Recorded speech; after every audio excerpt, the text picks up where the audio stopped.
I will never forget the sound that ripped me from a dead sleep, not the shatter of glass, but the slow, deliberate, gritty scrape of a window frame being forced open in the dead of night, a sound that froze the very blood in my veins and sent a primal jolt of terror through my body, because my bedroom was on the second floor. That was the first night I learned that the greatest threat on my quiet, manicured street wasn't a random burglar, but Phyllis Gable, the president of the Hawthorne Woods Homeowners Association, who was currently, and inexplicably, halfway through my window, her sensible beige loafers kicking silently at the siding for purchase. Let me back up. You need to understand the context, the slow, simmering pressure cooker that was life under Phyllis's reign. Hawthorne Woods wasn't a neighborhood, it was a diorama, a perfect, plastic, suffocating simulation of suburban bliss.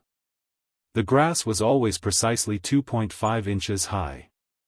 The mailboxes were not just white, they were colonial white, code 712, as per the 48-page HOA bylaws we all had to sign. And the flowers?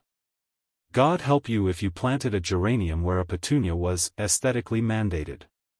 Phyllis was the self-appointed queen of this pastel prison kingdom. She didn't just enforce the rules, she lived for them. She'd patrol the streets in her golf cart, a digital clipboard in one hand and a laser measuring device in the other, her eyes scanning for infractions like a hawk spotting field mice. A trash can left out 15 minutes past 7 p.m.? A written violation. A child's pink bicycle left on a driveway? Visual pollution, and a sternly worded email. My personal favorite was the time she issued me a citation because the brass numbers on my house were, and I quote, lacking in sufficient gleam and thus posed a potential delivery hazard.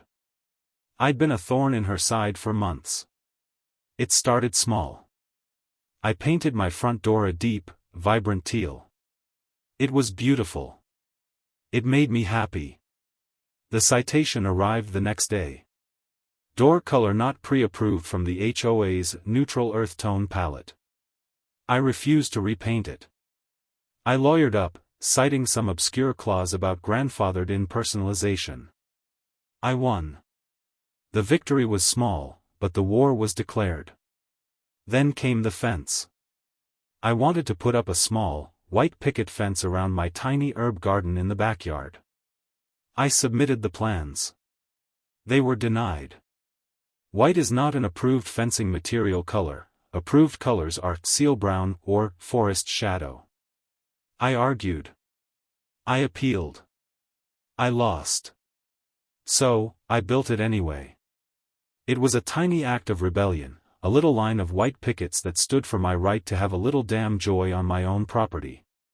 Phyllis saw it not as a fence, but as a mutiny. The emails became more frequent, more unhinged. The fines piled up. She'd show up at my door, not with a smile, but with a printed-out list of my transgressions, her voice a syrupy sweet venom. We all have to play by the same rules, dear. It's what keeps our community values valuable. Her eyes, though. They never smiled. They were cold, flat, and held a flicker of something I couldn't quite place, an obsession that went beyond hedges and paint chips. The night it happened, I'd just gotten off a long Zoom call with my lawyer. We were preparing for a final hearing with the HOA board. The tension was thick. I'd noticed Phyllis's golf cart circling the block more than usual that evening. I'd drawn all my blinds, feeling oddly like I was under siege in my own home. I went to bed with a knot of anxiety in my stomach, but I never, ever imagined the extent of her madness. The sound. That god-awful scraping. I shot up in bed, my heart hammering against my ribs like a trapped bird. My first thought was burglar. My second was this is it, I'm going to die. I fumbled for my phone on the nightstand, my fingers numb with fear. The moonlight streaming through the crack in the blinds illuminated a figure, a silhouette, clumsily heaving itself over the windowsill. It was grunting with effort. I was paralyzed. I should have screamed. I should have grabbed the baseball bat I kept under the bed. But I just watched. It was so bizarre, so surreal, that my brain couldn't process it. The figure stumbled into my room, landing with a soft thud on the rug. It stood up, brushed itself off, and then, it clicked on a penlight. The beam swept across my room, over my dresser, my bookshelf, my framed photos, and then it landed squarely on me, sitting bolt upright in bed, probably white as a ghost. The light didn't waver. And then it lowered, illuminating the face of the intruder. It was Phyllis. She was wearing a black tracksuit, which was so utterly bizarre it was almost funny. Her perfectly coiffed hair was slightly askew. In one hand was the penlight, in the other, her ever-present digital clipboard. We stared at each other in the dim light for what felt like an eternity. The absurdity of the situation was so profound that I actually wondered if I was dreaming. "Phyllis?" I finally croaked, my voice a dry rasp. "What in the absolute hell are you doing?" She didn't even have the decency to look startled. She lowered the clipboard. "The hearing is tomorrow," she said, her voice eerily calm, as if we were discussing this over tea. I needed definitive proof of the unpermitted interior modifications. I blinked. "What?" "The hearing. Regarding your fence and your attitude." She said the word attitude like it was a contagious disease. "I had a tip. A reliable source informed me that you've installed non-regulation, potentially flammable shelving units in your closet. That's a clear violation of Covenant 12, subsection C. Internal fixtures must meet community safety standards." I needed photographic evidence. My mind reeled. Internal fixtures? My closet shelves? She had broken into my home, my bedroom, in the middle of the night, to take pictures of my closet organization? The fear evaporated, replaced by a white-hot, incandescent rage. "Are you out of your mind?" I hissed, throwing the covers off. "You broke into my house. Get out. Get out right now." I reached for my phone, my fingers finally finding the button to activate the emergency SOS feature. I didn't even care if it called everyone in my contacts list. Phyllis took a step forward, her eyes gleaming in the penlight's reflection. "This is a compliance inspection.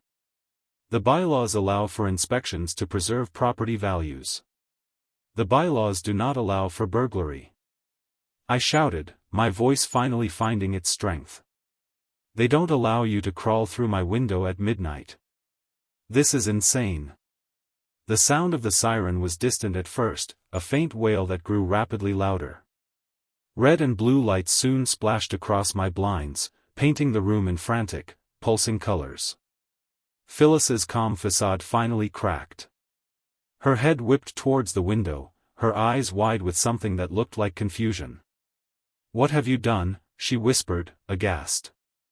"I called the cops on the burglar in my bedroom," I said, my voice shaking with fury and adrenaline. The pounding on my front door was thunderous. "Police! Open up!" I ran downstairs, my legs like jelly, and flung the door open. Two uniformed officers stood there, their hands on their holsters, their faces all business. "There's someone in my room," I gasped, pointing up the stairs. "She broke in. She's still there." The officers moved past me, their boots heavy on the stairs. I followed, my heart in my throat. We reached my bedroom door. It was still closed.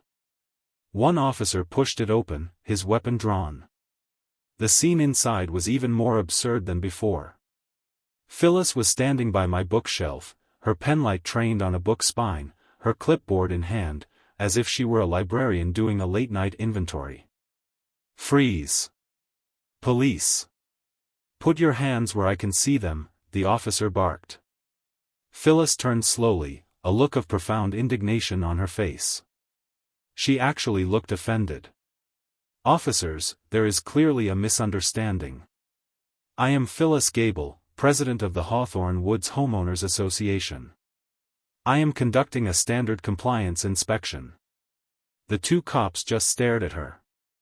The younger one's jaw was practically on the floor. The older one, a sergeant with a weary face, slowly lowered his weapon. "Ma'am," he said, his voice a masterpiece of strained patience. "It's 12:47 a.m. You are in this woman's bedroom without her permission. How did you get in?" Phyllis drew herself up to her full height, which wasn't much. The well-being of this community is a 24/7 responsibility. "I entered through an accessible point." "She crawled through my window," I interjected, my voice steady now. "My second-story window." The sergeant looked from Phyllis's sensible loafers to the open window and back again. He pinched the bridge of his nose. "Ma'am, I need you to put the clipboard down and come with us." "I will do no such thing," she sputtered. "Do you know who I am? I have a perfect community to maintain. This woman has unapproved shelving. The property values are at stake." It was her mantra, her manifesto, spoken to two armed police officers in the middle of a crime scene she had created. The obsession was laid bare, naked and terrifying. The sergeant sighed, a sound of utter exhaustion. "Ma'am, you are under arrest for criminal trespassing and breaking and entering. You have the right to remain silent."